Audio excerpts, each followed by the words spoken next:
اللہ کے محبوب صلی اللہ علیہ وآلہ وسلم نے ارشاد فرمایا، حق المسلم علی المسلم خمس، مسلمان کے اوپر 5 حق ہیں اور ان کا ادا کرنا ان کے لیے لازم اور ضروری ہے۔ سب سے پہلا حق رد السلام، سلام کا جواب دینا۔ جب کوئی السلام علیکم کہے تو اس کا جواب وعلیکم السلام سے دیا جائے۔ ورحمۃ اللہ وبرکاتہ اگر کہا جائے تو یہ ایک احسن طریقہ ہے سلام کے جواب کا۔ حتیٰ کہ اگر کوئی مکتوب لکھے، کوئی خط لکھے، یا آج کل یہ جدید ذرائع ہیں میسج کے، تو اس کے ذریعے کسی کو سلام لکھے تو اس کا بھی وہ جواب دے۔ اللہ کے محبوب نے ہمیں سلام پھیلانے کی ترغیب دی ہے، افشوا السلام، فرمایا کہ سلام کو پھیلاؤ۔ چونکہ سلام میں ہم ایک دوسرے کو ضمانت دے رہے ہوتے ہیں، السلام علیکم، تمہیں سلامتی ہو۔ تو جب میں یا آپ کسی کو یہ کہہ رہے ہوتے ہیں تو گویا ہم اپنی جانب سے اسے اطمینان دلا رہے ہوتے ہیں کہ تیری عزت، تیری آبرو، تیرا مال، تیری جان میری جانب سے محفوظ ہے۔ تو وہ آگے سے کہتا وعلیکم السلام، میرے بھائی اگر تیرے یہ جذبات ہیں اور تو مجھے سلامتی کی ضمانت دے رہا ہے تو وعلیکم السلام، میری جانب سے تمہیں بھی ضمانت ہوئی کہ تیری عزت، تیری آبرو، تیرا مال میرے سے محفوظ ہے۔ تو گویا یہ تحیت المسلم جو سلام کی صورت میں ہمیں رواج دینے کا، عام کرنے کا کہا گیا ہے، تو یہ ایک مطمئن اور پرامن معاشرت کی تشکیل کا ذریعہ ہے۔ جب ہم صرف زبان سے نہیں بلکہ ہم پورے عزم کے ساتھ اور جو کہا جا رہا ہے اس کے مفاہیم کو اور مطالب کو جانتے سمجھتے شعوراً السلام علیکم کسی کو کہہ رہے ہوں، تو پھر یہ ہو نہیں سکتا کہ ہم اس کی آبرو اور عزت پر حملہ آور ہو سکیں، کیونکہ ہم سلامتی اور امان اسے دے چکے ہیں، اور وہ بھی جب آگے سے کہتا ہے تو ہمیں اس کی جانب سے بھی بے فکر ہونا چاہیے۔ اگرچہ ہم نے یہ ساری چیزیں دور موجود میں رسمی بنا لی ہیں، سلام بھی لے رہے ہوتے ہیں اور دوسرے کی جڑیں بھی کاٹ رہے ہوتے ہیں، لیکن ہمیں حقیقی معنوں میں سلام کی مقصدیت کو سمجھنے کی ضرورت ہے، اور وہ مقصدیت یہی ہے کہ ہم کسی کو امان دے رہے ہیں، ضمانت دے رہے ہیں سلامتی کی، اور اللہ کے محبوب علیہ السلام نے اس پر بہت زور دیا ہے کہ سلام کو عام کیا جائے۔ تو ایک تو مسلمان کا مسلمان پر یہ حق ہے کہ وہ سلام کا جواب دے۔ دوسرا حق وعیادۃ المریض، مریض کی عیادت کرنا۔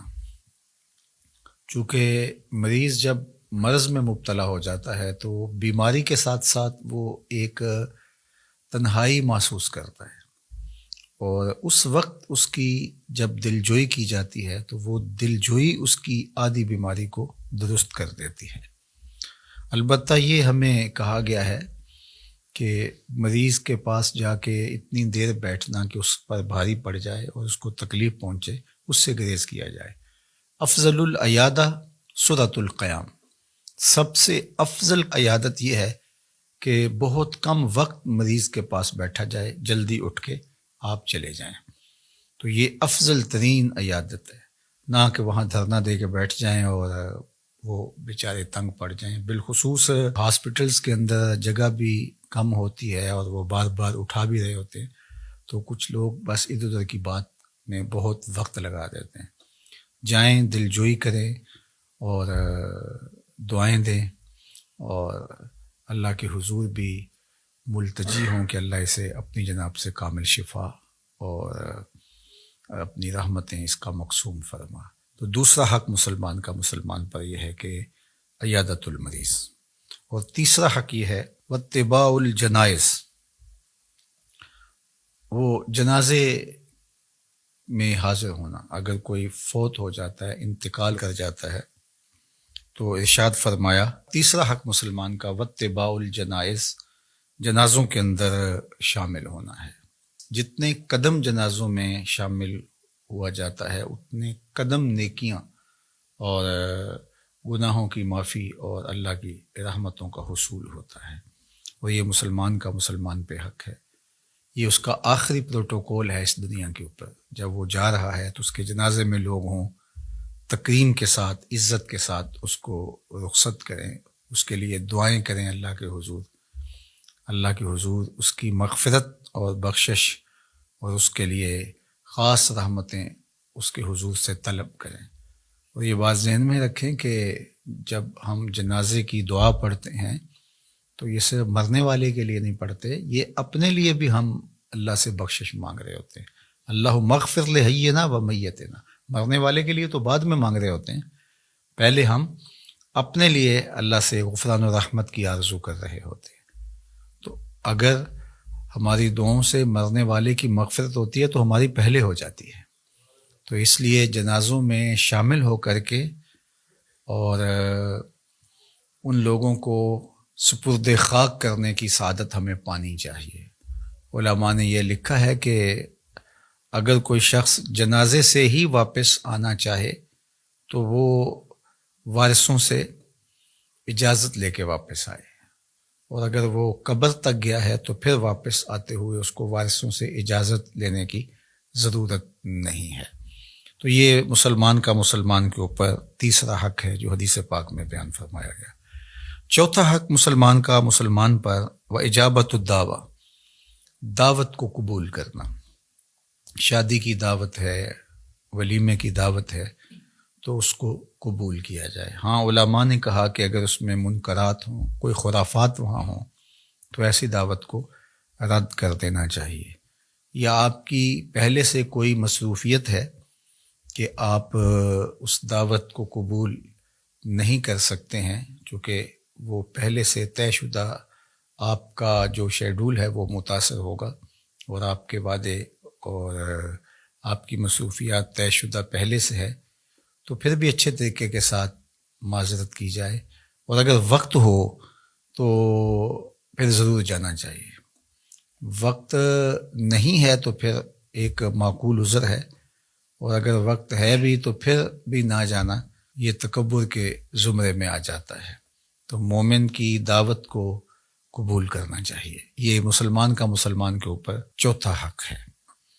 پانچواں حق و تشمیت العاطس، کسی نے چھینک ماری تو اس نے الحمدللہ کہا تو اس کے جواب میں یا رحمک اللہ کہے، تو یہ باقاعدہ باقی حقوق کی طرح مسلمان کے اوپر حق ہے، اور اس کو ادا کرنا اس کے اوپر لازم ہے۔ جو حضرت ابو ہریرہ رضی اللہ تعالیٰ عنہ سے دوسری روایت صحیح مسلم میں ہے، اس میں جو ایک چھٹا حق بیان کیا گیا ہے وہ یہ ہے وَإِذَا اسْتَنْصَحَكَ فَانْصَحْ، کہ اگر تم سے وہ کوئی نصیحت طلب کرے، کوئی مشورہ مانگے تو تم اس کو اچھا مشورہ دو، اس کو نصیحت کرو، اس کی خیر خواہی کرو، اور وہ پورے خلوص کے ساتھ تم اس کی دلجوئی بھی کرو، اور جو تم سمجھتے ہو اس کو ضرور اچھا مشورہ دو۔ اس میں یہ بات بھی سمجھنی چاہیے کہ اگر آپ کسی معاملے میں مہارت نہیں رکھتے تو کسی ماہر کی طرف اس کو منتقل کریں۔ بعض اوقات یہ ہے کہ مجھے پتہ نہیں ہے اور کسی نے کسی معاملے میں مجھ سے کوئی نصیحت طلب کی یا کوئی مشورہ مانگا، تو میں نے یہ سمجھا کہ اب میرے اوپر لازم ہے، اور میں نے جو میرے ذہن میں آیا میں نے اس کو بتا دیا، تو اس کا نقصان ہو سکتا ہے۔ تو اگر میں کسی امر میں تجربہ کار ہوں یا اللہ نے مجھے علم عطا کیا ہے تو میں اس کے مطابق اس کی صحیح خلوص کے ساتھ رہنمائی کروں، نتیجہ اللہ کے سپرد ہے۔ لیکن اگر مجھے علم ہی نہیں ہے یا میں اس عنوان سے کوئی تجربہ ہی نہیں رکھتا ہوں تو پھر مجھے ایسے شخص کی طرف جو میرے علم میں ہو اور وہ اچھا مشورہ دے سکتا ہے تو اس کی طرف اس کو منتقل کرنا چاہیے۔ تو یہ 6 حق ہیں ایسے حدیث پاک میں جو مسلمان کے اوپر لازم اور واجب ہیں۔ اللہ کی بارگاہ میں آپ سارے لوگوں کی آمین کے ساتھ دعا ہے کہ اللہ تعالی ہمارے ذمے جو ہمارے مسلمان بھائیوں کے حقوق ہیں ان کو ادا کرنے کی توفیق، آسانی اور فرصت نصیب فرمائے، اور خیر و برکت اور رحمت و راحت اللہ ہمارا مقسوم کرے۔ وآخر دعوانا ان الحمد للہ رب العالمین۔